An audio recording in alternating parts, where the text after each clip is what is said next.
শেখ হাসিনার পতনের পর দেশের বিভিন্ন স্থানের সংখ্যালঘুদের বাড়িঘর মন্দিরে হামলার অভিযোগ। গুজবও ছড়িয়েছে সমানতালে পাহারায় শিক্ষার্থী ও মুসলিম সমাজ। গুজব উঠছে যে লিটনের বাসায় আগুন দেওয়া হয়েছে বা ক্ষয়ক্ষতি করা হয়েছে, এটা সম্পূর্ণ একটা গুজব। গুজবে কান দেবেন না, আমরা খুব ভালো আছি। এখানে হিন্দুদের উপরে বা কোন মন্দিরের উপরে আক্রমণ হয়েছে, এটা আমরা দেখিনি। দাবি মেনে নেয় পুলিশ সদস্যদের কর্মবিরতি প্রত্যাহার, বাহিনীকে রাজনৈতিকভাবে ব্যবহার না করার ঘোষণা, শিগগিরই পোশাক ও লোগো পরিবর্তন। জাতীয় স্মৃতিসৌধে মুক্তিযুদ্ধের বীর সেনানীদের প্রতি প্রধান বিচারপতির শ্রদ্ধা, কেন্দ্রীয় শহীদ মিনারে ভাষা সৈনিকদের স্মরণ।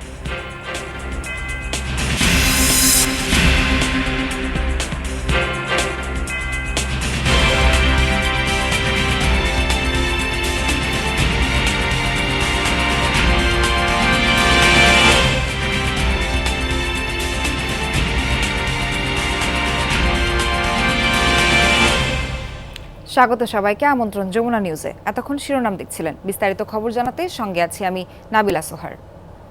ক্লিক সিলিং ফ্যান, বিভিন্ন মডেলের কত ডিজাইন। ওয়াও, ক্লিক ফ্যান, প্রশান্তির হাওয়া ছড়িয়ে যাবে সবখানে। শেখ হাসিনা সরকারের পতনের পর ভেঙে পড়ে আইনশৃঙ্খলা ব্যবস্থা। দেশের বিভিন্ন জায়গায় হয় হামলা, ভাঙচুর, অগ্নিসংযোগ। অগ্নিকাণ্ড, ভাঙচুরের ঘটনা ঘটে সংখ্যালঘুদের মন্দির, বসতবাড়ি ও ব্যবসা প্রতিষ্ঠানে। এসবের মধ্যে কিছু ঘটনা যেমন সত্য, তেমনি ছড়িয়েছে ভুল তথ্য এবং গুজব। এসব গুজব সামাজিক মাধ্যমে পেরিয়েছে দেশের গণ্ডি। সামাজিক মাধ্যম টুইটার বা এক্স, ফেসবুক মনিটরিং ও সরেজমিন ঘুরে দেখেছে যমুনা টেলিভিশন। গণ আন্দোলনের মুখে গত সোমবার শেখ হাসিনা সরকারের পতন ঘটে। এরপরই বিভিন্ন স্থানে সংখ্যালঘুদের উপর হামলা, তাদের বসতবাড়ি, ব্যবসা প্রতিষ্ঠান ও মন্দির ভাঙচুরের খবর আসতে থাকে।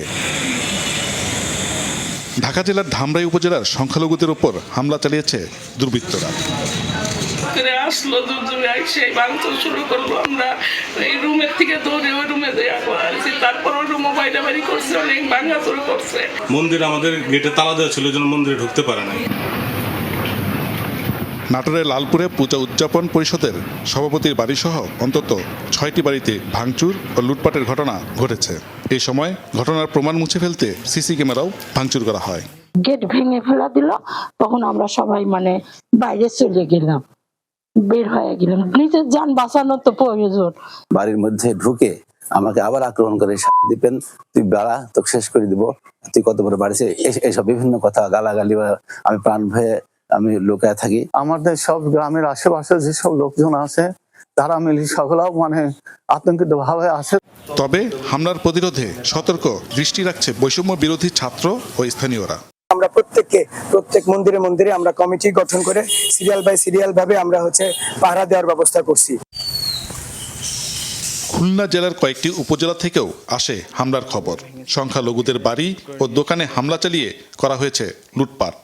আমি সরকার মহোদয়ের কাছে বিনীতভাবে আবেদন করছি যাতে আমরা নিরাপত্তাভাবে এখানে বসবাস করতে পারি। মেহেরপুরে হিন্দু ধর্ম প্রচার প্রতিষ্ঠান ইসকন মন্দিরে ও শহরের হালদার পাড়ায় সংখ্যালঘুদের বাড়ি, ব্যবসা প্রতিষ্ঠানে হামলা চালানো হয়েছে। গত 5ই আগস্ট বিকেল 5টার দিকে আমাদের মন্দিরে হামলা হয়। প্রায় 500 অধিক মানুষ এসে আমাদের মন্দিরে হামলা করেছিল। বাংলাদেশ হিন্দু বৌদ্ধ খ্রিস্টান ঐক্য পরিষদ এক বিবৃতিতে জানিয়েছে, শতাধিক স্থানে সংখ্যালঘুদের বাড়ি, দোকানে হামলা, ভাঙচুর ও লুটপাট করা হয়েছে। হামলা চালিয়েছে 10টি মন্দিরে। এই হামলাগুলোর মধ্য দিয়ে দেখা যাচ্ছে বিভিন্ন এলাকা থেকে লোকজন পালিয়ে বেড়াচ্ছে। এই সুযোগে এদের জায়গা জমিগুলো নানান জায়গায় জবরদখল করা হচ্ছে। এই খবরগুলো আমাদের কাছে আমরা পেয়েছি। গণ আন্দোলনে নেমেছিলেন সঙ্গীত শিল্পী রাহুল আনন্দ। তারপরও সহিংসতা থেকে রক্ষা পাননি তিনি। ধানমন্ডির 32 নম্বরের পাশেই একটি বাড়িতেই থাকতেন তিনি। সেই বাড়িটিও আগুন দিয়ে জ্বালিয়ে দিয়েছে দুর্বৃত্তরা।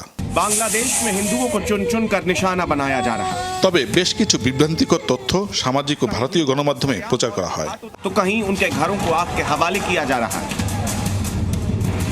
একটি এক্স অ্যাকাউন্ট থেকে করা পোস্টে দাবি করা হয় বাংলাদেশ ক্রিকেট দলের খেলোয়াড় লিটন দাসের বাড়ি পুড়িয়ে দেওয়া হয়েছে।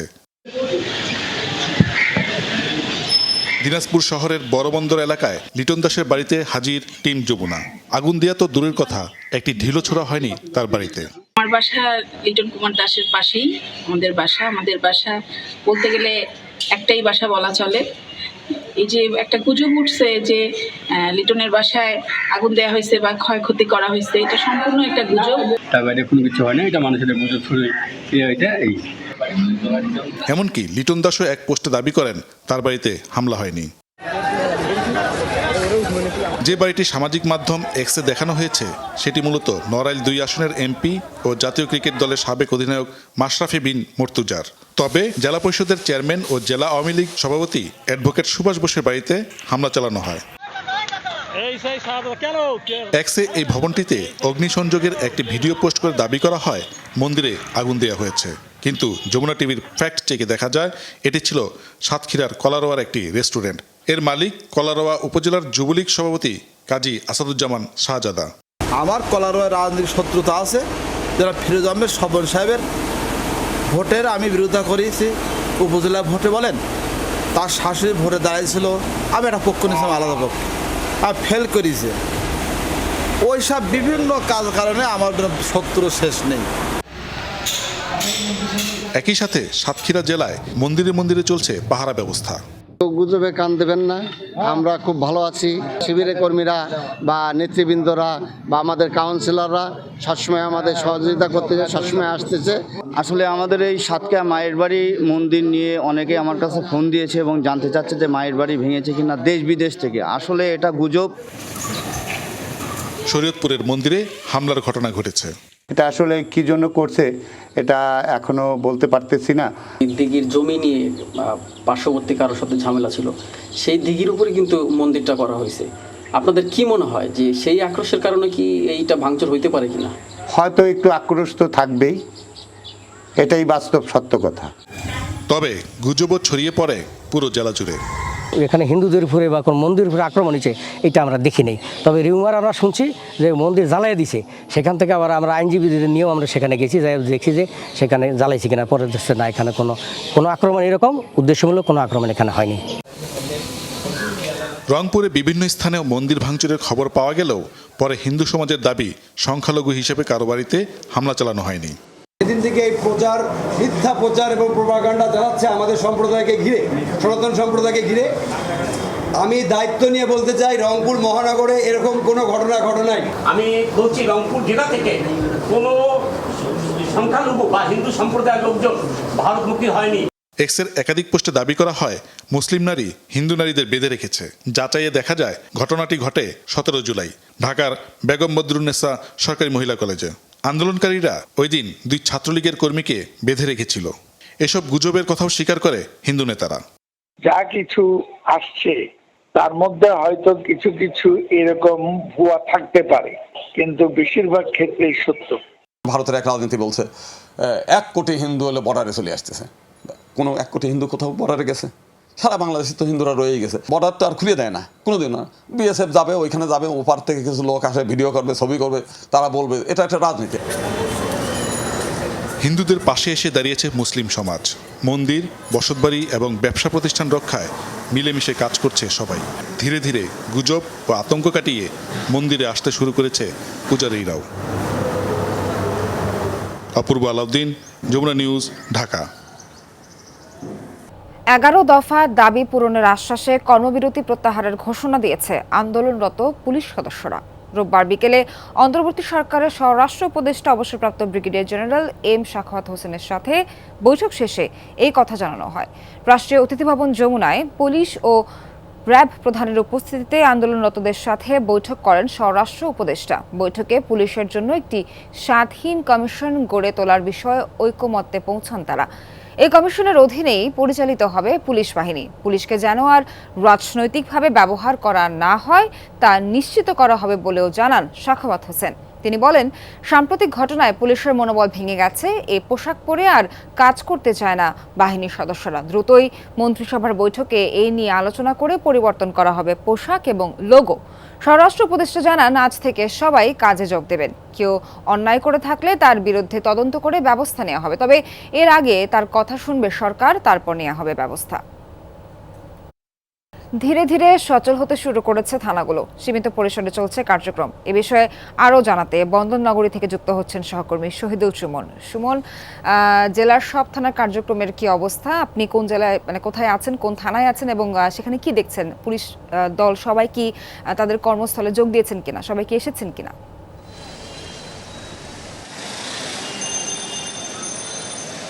সোহার, চট্টগ্রাম মহানগরীতে 16টি থানা এবং জেলায় 16টি থানা রয়েছে। তার মধ্যে আমি এই মুহূর্তে রয়েছে নগরীর কোতোয়ালি থানায়। এটি আসলে সীমিত পরিসরে খুললো। এখানে যে সেবা প্রদান কার্যক্রম সেটি এখনো পর্যন্ত শুরু হয়নি।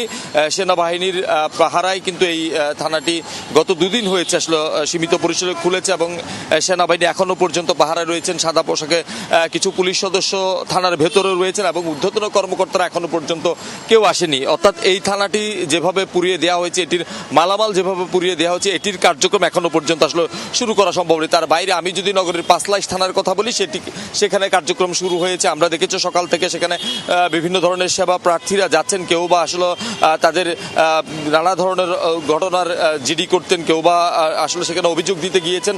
অভিযোগও আসলে গ্রহণ করা হচ্ছে, সেখানে জিডিও নেওয়া হচ্ছে। তার বাইরে জেলার বেশ কিছু থানাও কিন্তু আসলে তাদের কার্যক্রম শুরু করেছে সীমিত পরিসরে, যদিও বা পুলিশ সদস্যরা এখন এই মুহূর্তে তাদের আতঙ্ক এখনো পর্যন্ত কাটেনি। যারা ঊর্ধ্বতন কর্মকর্তারা রয়েছেন তারা প্রত্যেকটি পুলিশ সদস্যের সাথে যোগাযোগ করার চেষ্টা করছেন, যদিও বা এই মুহূর্তে সবচেয়ে বড় চ্যালেঞ্জ হচ্ছে পুলিশের যে মানসিক স্বাস্থ্য। অর্থাৎ তাদের সামনে যে তাদের যে প্রতিষ্ঠানগুলো জ্বালিয়ে পুড়িয়ে দেওয়া হয়েছে, তাদের হত্যা করা হয়েছে কিংবা তাদেরকে মারধর করেছে, এই বিষয়গুলি নিয়ে তারা অনেকটা ট্রমাটাইজ রয়েছেন। তাদেরকে আসলে এই জায়গাটা থেকে আসলে কাটিয়ে আসার জন্য ঊর্ধ্বতন কর্মকর্তারা আসলে বলছেন যে তারা তাদের সাথে কথা বলছেন, পুলিশ সদস্যদের সাথে। কেউ কেউ যদি বেশি তাদের মধ্যে ট্রমা কাজ করে, সেক্ষেত্রে বিশেষজ্ঞদের সাথে কথা বলে তাদের পরবর্তী যে ব্যবস্থা গ্রহণের করার প্রয়োজন রয়েছে সেই বিষয়টি করবে। এখনো পর্যন্ত কিন্তু আসলে নগরের বেশ কিছু থানার কার্যক্রম শুরু হয়েছে, বাকিগুলো আসলে ধীরে ধীরে তাদের যে কার্যক্রম সেটি আসলে শুরু করবে। সোহার। সুমন, ধন্যবাদ আপনাকে সবশেষ তথ্য দিয়ে যুক্ত থাকার জন্য। জাতীয় স্মৃতিসৌধে শ্রদ্ধা নিবেদন করেছেন নবনিযুক্ত প্রধান বিচারপতি সৈয়দ রেফাত আহমেদ। সকাল 7টার দিকে মুক্তিযুদ্ধের বীর শহীদদের প্রতি সম্মান প্রদর্শনে জাতীয় স্মৃতিসৌধে পৌঁছান তিনি। সেখানে পুষ্পস্তবক অর্পণ করে বীর সেনানীদের প্রতি শ্রদ্ধা নিবেদন করেন। কিছুটা সময় নীরবে দাঁড়িয়ে থাকেন। এরপর জাতীয় স্মৃতিসৌধ থেকে কেন্দ্রীয় শহীদ মিনারে যান। সকাল 8:50 পুষ্পস্তবক অর্পণ করে 52 ভাষা আন্দোলনের শহীদদের প্রতি গভীর শ্রদ্ধা নিবেদন করেন সৈয়দ রেফাত আহমেদ। একই সাথে বৈষম্য বিরোধী ছাত্র আন্দোলনে শহীদদের স্মরণেও পুষ্পস্তবক অর্পণ করেন। এ সময় বাংলাদেশ সুপ্রিম কোর্টের আপিল বিভাগের বিচারপতি জনাব মোহাম্মদ আশফাকুল ইসলাম, হাইকোর্ট বিভাগীয় বিচারপতি সহ উপস্থিত ছিলেন সুপ্রিম কোর্টের রেজিস্ট্রির কর্মকর্তারাও।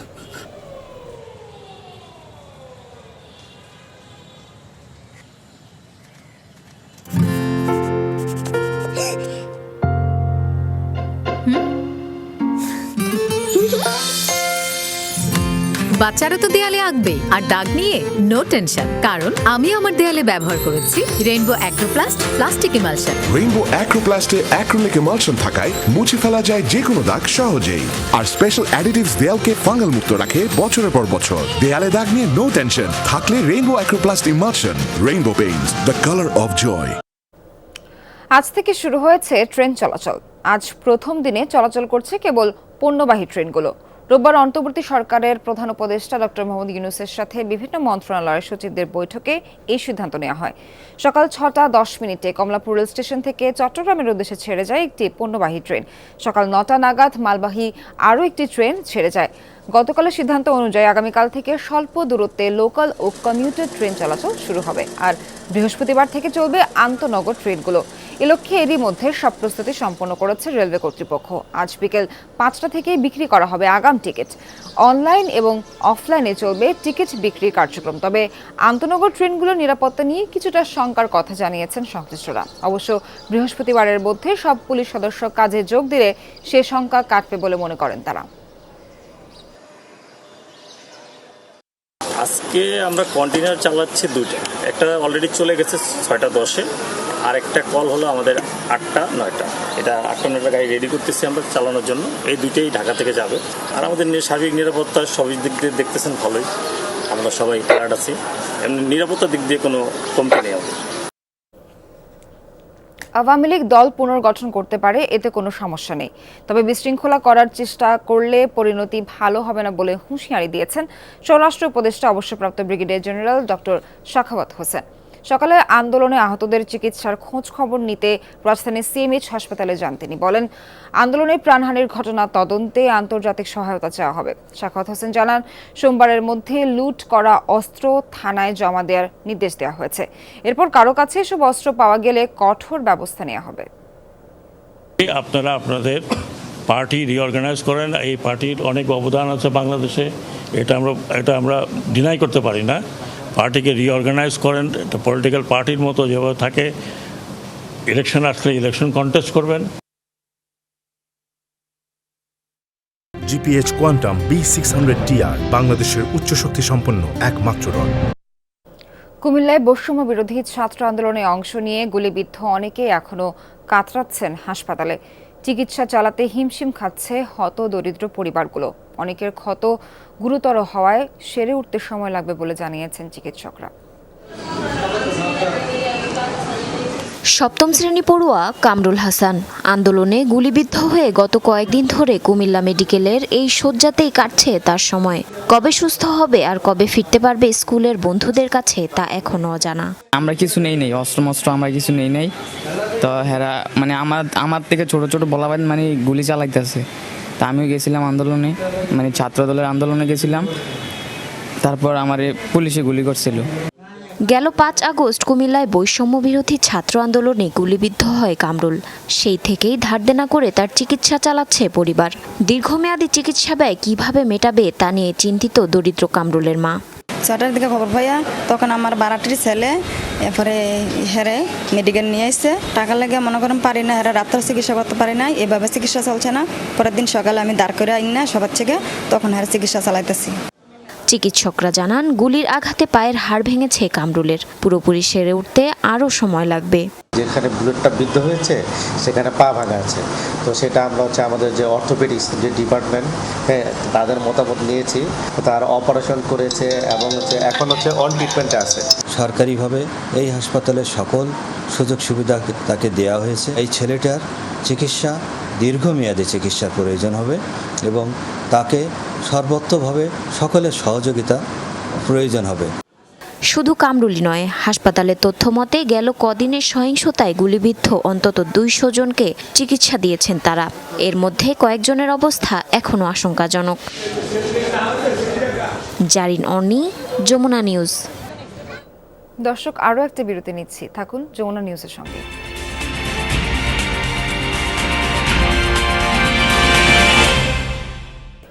দখলকৃত পশ্চিম তীরে বন্দুকধারীর হামলায় মৃত্যু হয়েছে এক ইসরায়েলির, আহত আরও একজন। হামলার দায় স্বীকার করেছে হামাসের সামরিক শাখা কাশেম ব্রিগেড। তেল আবিব জানিয়েছে, জর্ডন ভ্যালিতে এক ফিলিস্তিনির ছোড়া গুলিতে হয়েছে হতাহতের ঘটনা। পাশ দিয়ে যাওয়া একটি গাড়ির ভেতর থেকে চালানো হয় হামলা। সাথে সাথে ধাওয়া করে সেনারা, তবে তার আগেই পালিয়ে যায় বন্দুকধারী। সন্দেহভাজন ব্যক্তির সন্ধানে চলছে অভিযান। বিভিন্ন সড়ক ব্লক করে চলছে তল্লাশি। গুলিতে আহত 33 বছর বয়সী অপর ইসরায়েলের শারীরিক অবস্থাও আশঙ্কাজনক। গাজা ইসরায়েলের অভিযান শুরুর পর থেকে আগ্রাসন বেড়েছে পশ্চিম তীরেও। সেনাদের হামলা ও সহিংসতায় প্রায় 600 ফিলিস্তিনির মৃত্যু হয়েছে।